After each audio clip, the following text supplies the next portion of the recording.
Chapitre 34.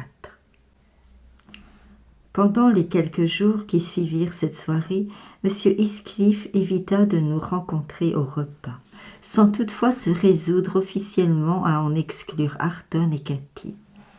Il lui répugnait de céder aussi complètement à ses sentiments et préférait s'absenter lui-même. Manger une fois en 24 heures semblait suffire à le sustenter. Une nuit, alors que toute la famille était allée se coucher, je l'entendis descendre et sortir par la porte de devant. Je ne l'entendis pas rentrer, et au matin je constatai qu'il n'était toujours pas là. Nous étions alors en avril, il faisait doux et chaud, l'herbe était aussi verte que les averses et le soleil peuvent la rendre, et les 2 pommiers nains qui avoisinent le mur sud étaient en pleine floraison.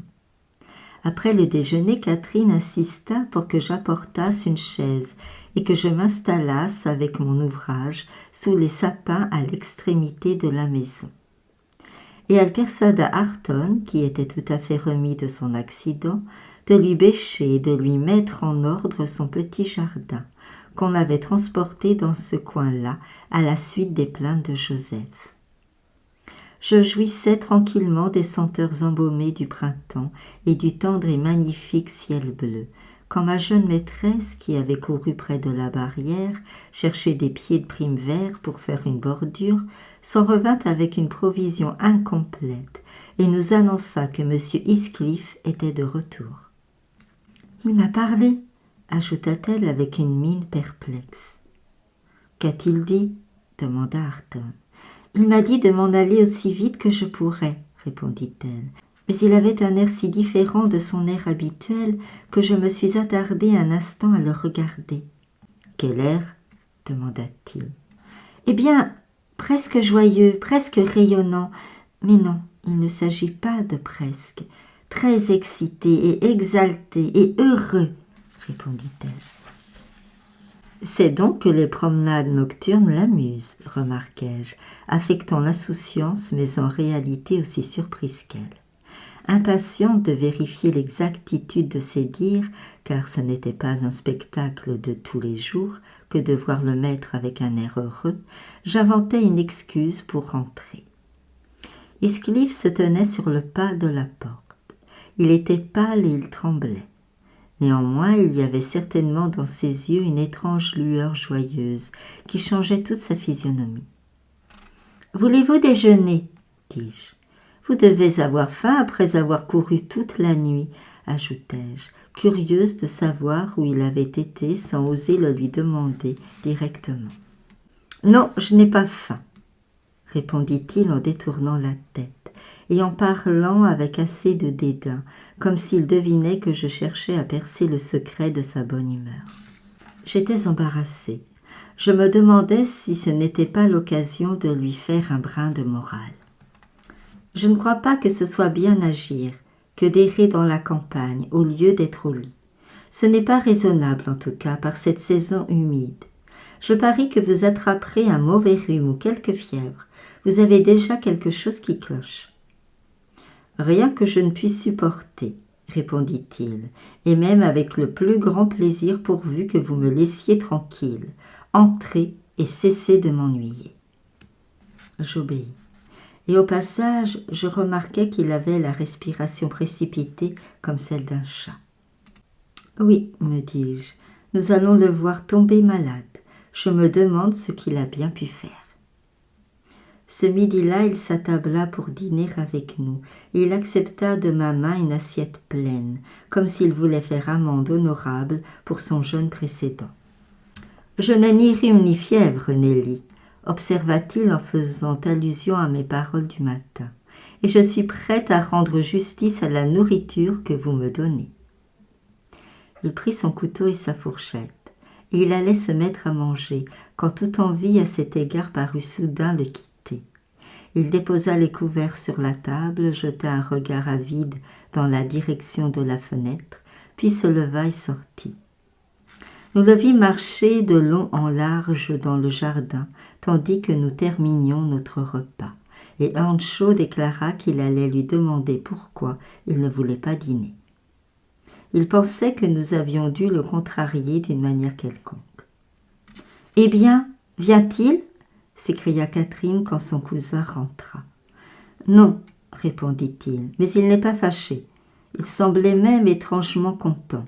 Je l'ai seulement impatienté en lui parlant à 2 reprises, et il m'a chassé en me renvoyant vers toi.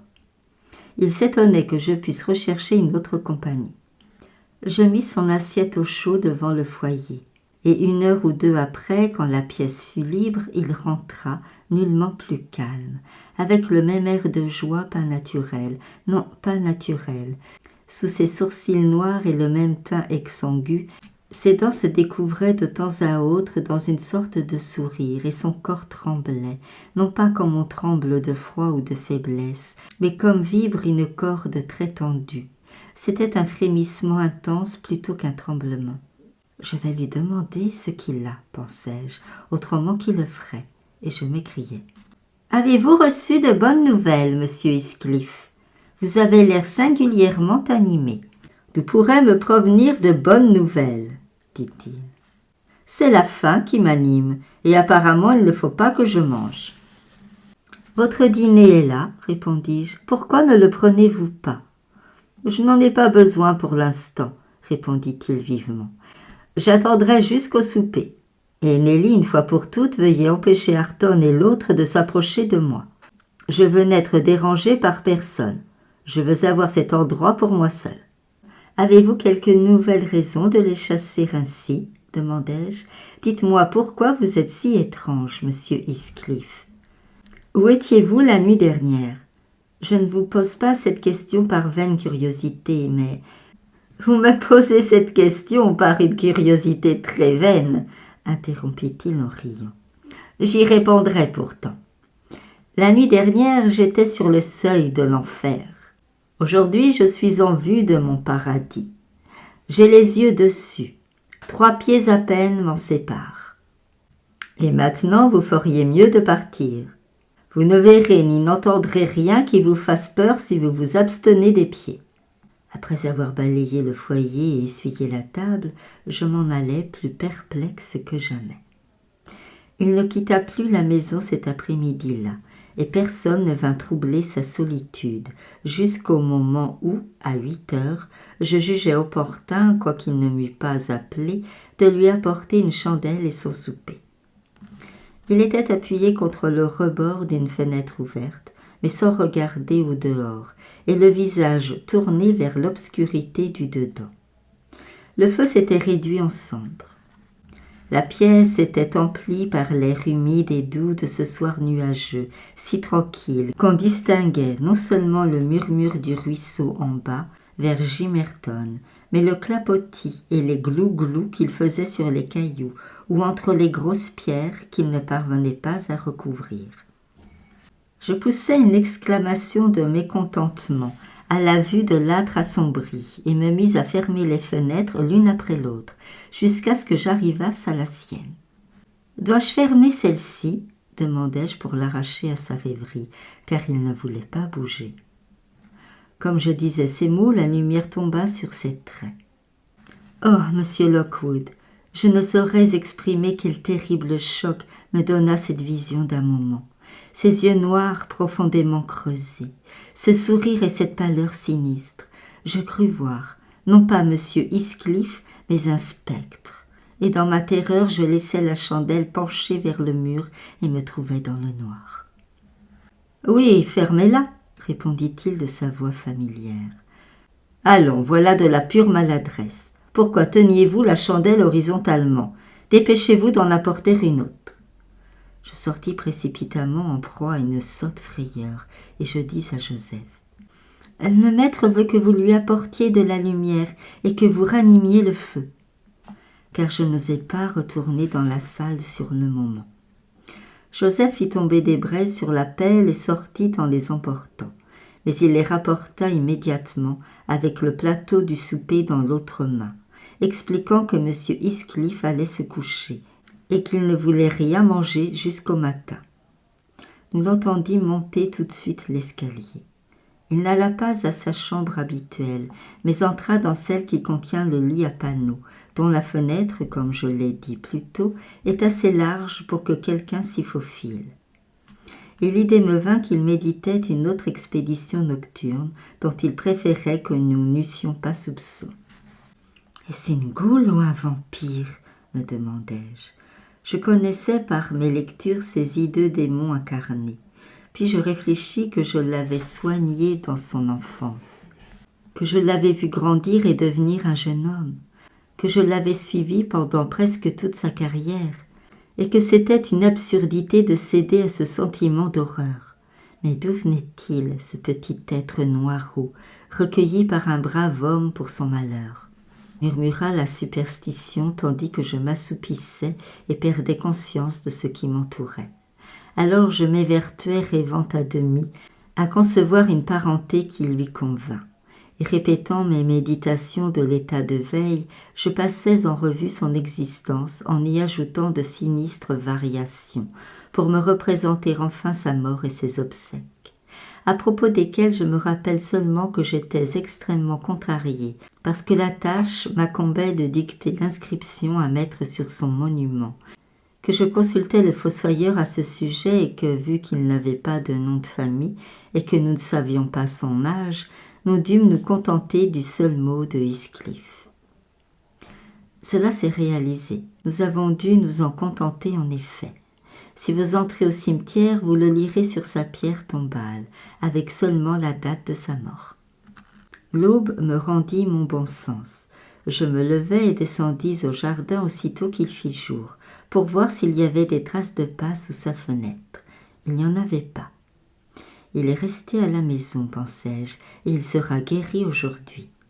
Je préparai le déjeuner pour la maisonnée selon ma coutume, mais je dis à Arton et à Catherine de prendre le leur avant que le maître fût descendu, car il resta couché tard. Ils préférèrent le prendre dehors, sous les arbres, et je dressai là une petite table pour eux. En rentrant, je trouvai M. Heathcliff en bas. Il débattait avec Joseph une question de culture. Il donnait des instructions claires, détaillées, mais il parlait rapidement et détournait continuellement la tête, et il avait le même air d'excitation qui avait seulement gagné en intensité. Quand Joseph quitta la pièce, il s'assit à la place qu'il choisissait généralement, et je mis un bol de café devant lui.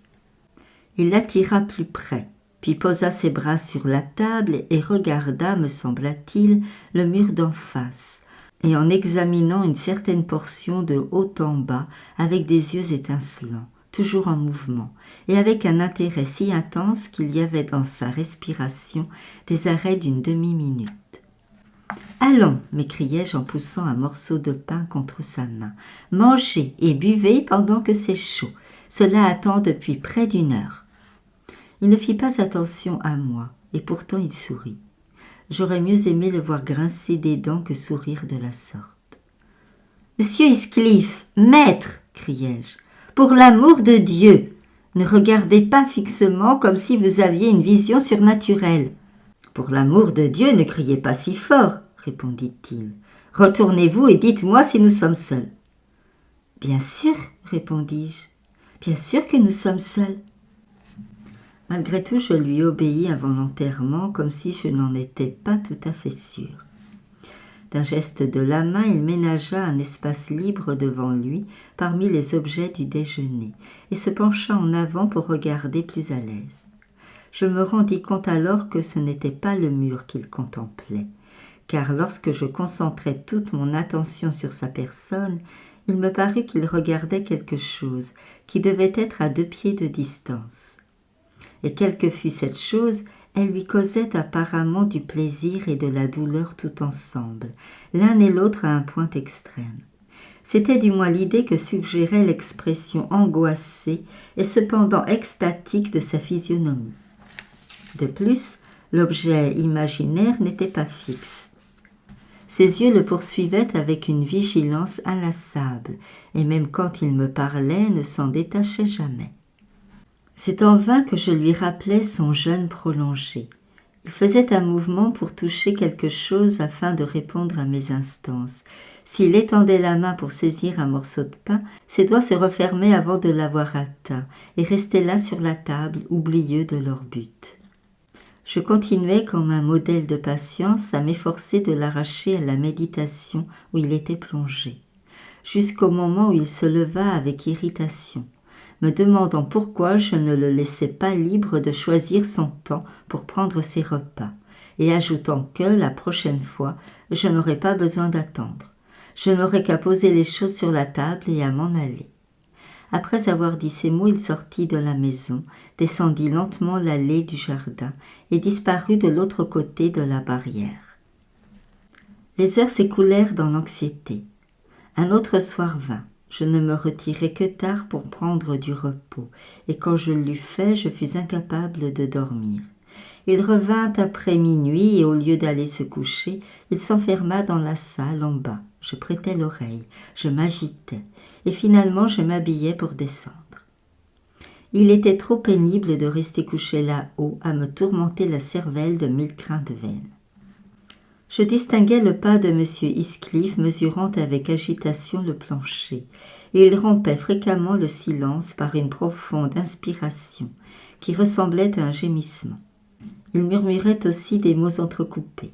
Le seul que je pusse distinguer était le nom de Catherine, joint à quelques épithètes éperdues de tendresse ou de souffrance, et prononcé comme par quelqu'un qui s'adresserait à une personne présente, d'une voix grave, fervente et venant du fond de l'âme.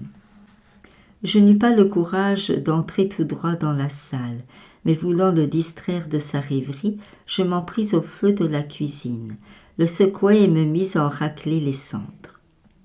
Cela l'attira à moi plus vite que je ne m'y attendais.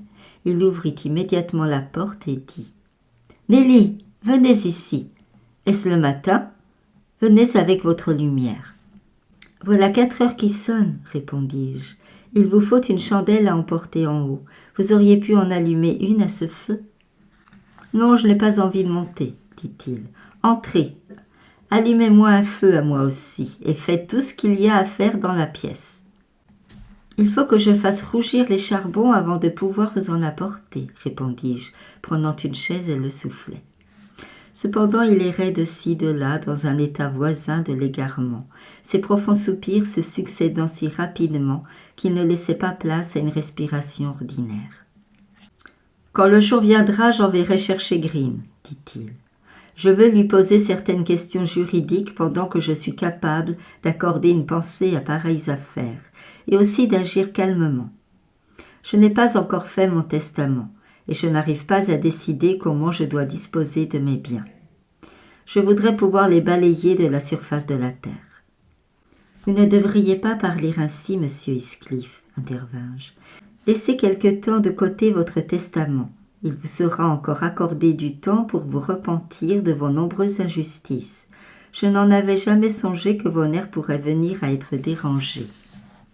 Ils le sont pourtant, et à un degré prodigieux, et presque entièrement par votre propre faute.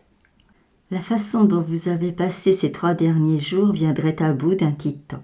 Je vous en prie, prenez quelque nourriture et quelque repos. Vous n'avez qu'à vous regarder dans un miroir pour voir combien vous auriez besoin de l'un et de l'autre. Vous avez les joues creuses et les yeux injectés de sang, comme quelqu'un qui meurt de faim et qui est en train de devenir aveugle par manque de sommeil. « Ce n'est pas ma faute si je ne puis ni manger ni me reposer, » répondit-il. « Je vous assure que ce n'est pas de propos délibérés. Je ferai l'un et l'autre dès que j'en serai capable.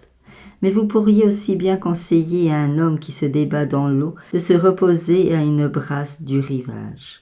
Il faut d'abord que je l'atteigne, ensuite je me reposerai. Allons, ne parlons plus de M. Green. Quant à me repentir de mes injustices, je n'en ai point commis et ne me repens de rien. Je suis trop heureux et pourtant je ne suis pas encore assez heureux.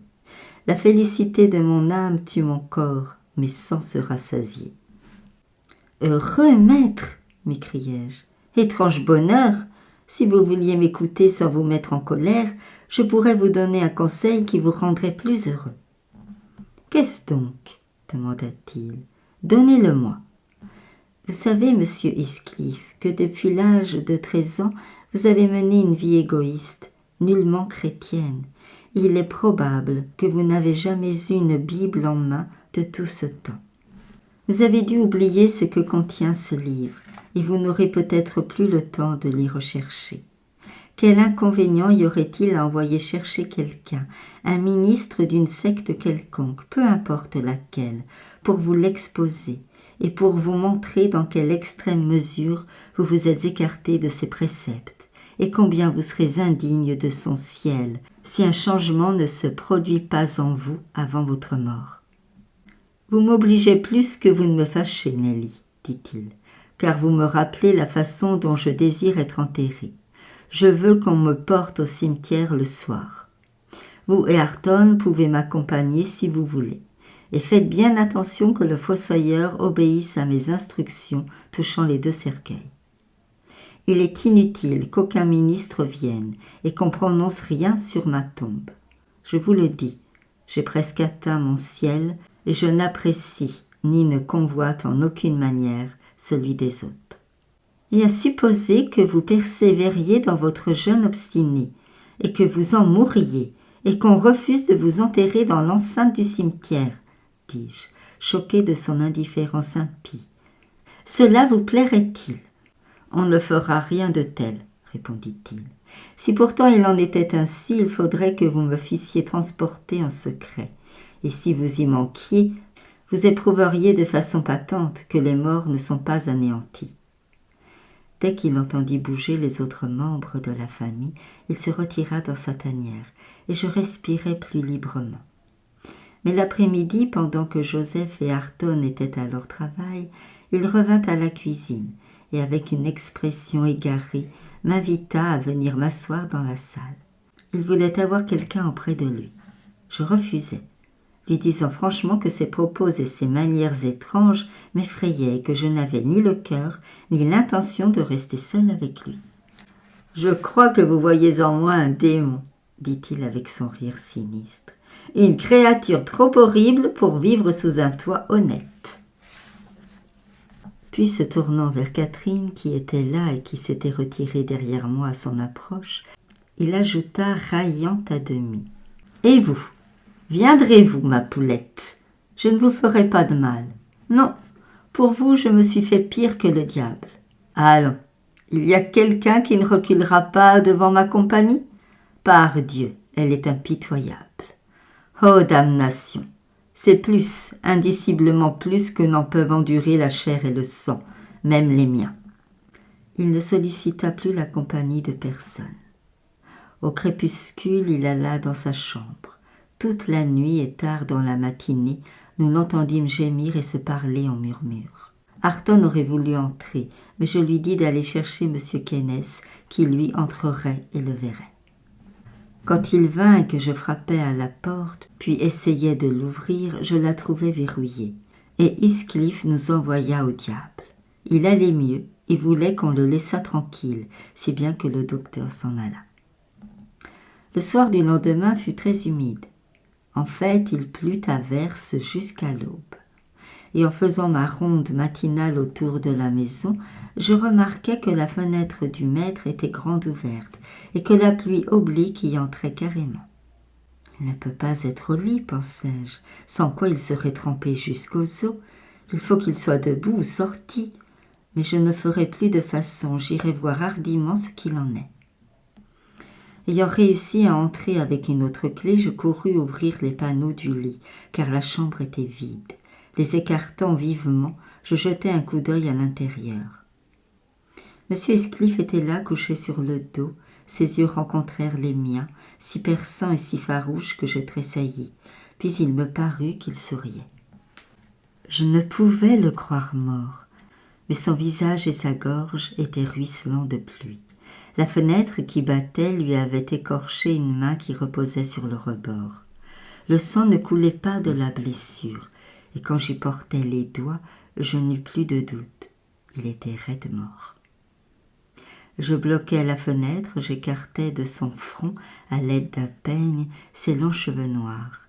J'essayais de lui fermer les yeux pour éteindre, s'il était possible, cet effrayant regard d'exultation qui semblait vivant, avant que personne d'autre le vît. Ils refusèrent de se fermer. Ils semblaient se moquer de mes efforts, et ses lèvres disjointes ainsi que ses dents pointues et blanches se moquaient pareillement de moi. Prise d'un nouvel accès de lâcheté, j'appelai Joseph. Il monta de son pas traînant et fit beaucoup de tapage, mais refusa résolument d'intervenir. « Lièble a emporté son âme, s'écria-t-il. Il peut bien prendre sa carcasse par-dessus le marché, pour le cas que j'en fais. Et quel air mauvais qu'il a, ricanant comme il fait à la mort, ajouta le vieux pêcheur en ricanant lui-même par dérision. Je crus qu'il allait se mettre à gambader autour du lit, mais retrouvant soudain sa dignité, il tomba à genoux, leva les mains et rendit grâce de ce que le maître légitime et l'ancienne lignée fussent réintégrés dans leurs droits. Je me sentais tout étourdi par le terrible événement, et ma mémoire retournait inévitablement au temps passé, avec une sorte de tristesse accablante. Mais le pauvre Ayrton, celui qui avait souffert le plus de tort, fut le seul qui eut vraiment beaucoup de peine. Il veilla le corps toute la nuit, versant des larmes amères. Il pressait sa main, embrassait le visage sarcastique et sauvage dont tout autre se détournait, et pleurait le défunt avec cette douleur profonde qui jaillit naturellement d'un cœur généreux, fût-il dur comme l'acier trempé. Kenneth hésita à se prononcer sur l'affection qui avait causé la mort du maître. Je cachai le fait qu'il n'avait rien avalé pendant 4 jours, de crainte que cela n'attirât des ennuis, et d'ailleurs je suis persuadée qu'il ne s'était pas abstenu volontairement de toute nourriture. C'était la conséquence de son étrange maladie, non sa cause. Nous l'enterrâmes au scandale de tout le voisinage, comme il l'avait désiré. Earnshaw et moi, le fossoyeur et 6 hommes, pour porter le cercueil, formèrent toute l'assistance. Les 6 hommes partirent quand ils l'eurent déposé dans la tombe. Nous restâmes pour la voir recouvrir. Ayrton, le visage ruisselant de larmes, détacha du sol des mottes vertes et les plaça lui-même sur le tertre brun. Il est maintenant aussi lisse et aussi verdoyant que les tombes voisines, et j'espère que son occupant dort aussi profondément que les autres. Mais les gens du pays, si vous les interrogiez, jugeraient sur leur Bible qu'ils se promènent. Certains parlent de l'avoir rencontré près de l'église et sur la lande, et même dans cette maison. Sornette, direz-vous, et je dis de même. Pourtant ce vieil homme là-bas, près du feu de la cuisine, affirme qu'il les a vus tous les deux, en regardant par la fenêtre de sa chambre, à chaque nuit pluvieuse depuis le jour de sa mort. Et il m'est arrivé une étrange chose voici environ un mois. J'allais un soir au manoir, un sombre soir où l'orage menaçait, et juste au détour des monts, j'ai rencontré un petit gars qui poussait devant lui une brebis et 2 agneaux. Il était tout en larmes et j'ai supposé que les agneaux étaient fantasques et ne voulaient pas se laisser conduire. « Qu'y a-t-il, mon petit homme ?» demandai-je. « Il y a Heathcliff et une femme, là-bas sous le piton, » sanglota-t-il, « et j'ose pas les passer. » Je ne vis rien, mais ni les moutons ni lui ne voulaient avancer, si bien que je lui dis de prendre la route en contrebas. Il avait probablement évoqué ces fantômes à force de penser, en traversant la lande tout seul aux bêtises qu'il avait entendu répéter par ses parents et par ses camarades. Et pourtant je n'aime pas à être dehors dans le noir à présent. Et je n'aime pas non plus me trouver seule dans cette lugubre maison. C'est plus fort que moi. Je serai heureuse quand ils la quitteront pour s'installer au manoir. « Ils vont donc aller au manoir ?» dis-je. « Oui, » répondit Madame Dean, « dès qu'ils seront mariés, ce qui se fera au jour de l'an. »« Et qui habitera ici alors ?»« Eh bien, Joseph prendra soin de la maison avec un garçon peut-être pour lui tenir compagnie. Ils vivront dans la cuisine et l'enfermera le reste. »« À l'usage des fantômes qui feront choix de l'habiter, observai-je. »« Non, monsieur Lockwood, dit Nelly en secouant la tête. Je crois que les morts sont en paix, mais ce n'est pas bien de parler d'eux avec légèreté. » À ce moment, la barrière du jardin tourna, les promeneurs revenaient. « Ils n'ont peur de rien, eux, grommelai-je en suivant des yeux leur approche par la fenêtre. Ensemble, ils braveraient Satan et ses légions. » Comme il posait le pied sur la pierre du seuil et s'arrêtait pour jeter un dernier regard à la lune, ou plus exactement pour se regarder l'un l'autre à sa lueur, je sentis de nouveau l'impulsion irrésistible de les fuir, et glissant un souvenir dans la main de madame Dean, sans prendre garde à ces remontrances sur mon incivilité, je disparus par la cuisine au moment où ils ouvraient la porte de la maison. J'aurais par là confirmé Joseph dans son opinion sur les Freuden de sa compagne de service, si par bonheur il n'avait reconnu en moi un personnage respectable, en entendant un souverain teinter agréablement à ses pieds. Ma route de retour fut allongée par une pointe que je poussais dans la direction de l'église.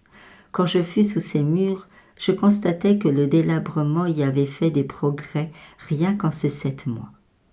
Plus d'une fenêtre offrait des trous noirs dépourvus de verre, et des ardoises dépassaient çà et là du bord rectiligne du toit, prêtes à être peu à peu emportées par les prochaines bourrasques de l'automne. Je cherchais et découvris bientôt les 3 pierres tombales sur la pente voisine de la lande, celle du milieu grise et à demi enfouie dans la bruyère, celle d'Edgar Linton, parée seulement par le gazon et la mousse qui croissaient à son pied, celle de Heathcliff encore nue.